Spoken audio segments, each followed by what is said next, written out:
Install my natural hair with me. So I decided to shave off all of my hair and turn it into bundles. And I shaved off my edges too to make a handmade frontal. And if you're still believing me by this time, I'm so sorry. I'm literally lying. This is a wig. It's from Hergivenhair. This is their Afro Kinky Coily hair. It's supposed to mimic natural hair. The lace is Swiss transparent lace. The unit that they sent me is 16 inches. And the lace construction is a 13 by 6 T-part wig. Meaning from ear to ear, it's 13 inches. The middle part is 6 inches, but the sides are only 1 inch. It also has the kinky edges as well. Woo! Now that we got through all the details about this wig, you guys, this is the best natural wig on the internet. Can I say that?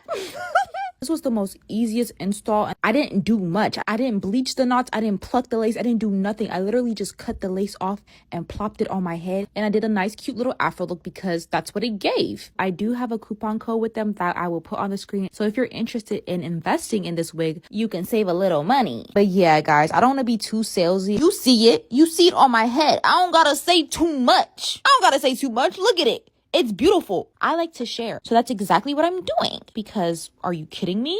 Are you kidding me? I like to share. And if it resonates with you, if you feel it in your core, if the spirit moves you, then hey, my work here is done, you know? The decision to buy it or not to buy it is up to you, darling. Make the right one. Anyways, cue the video montage now.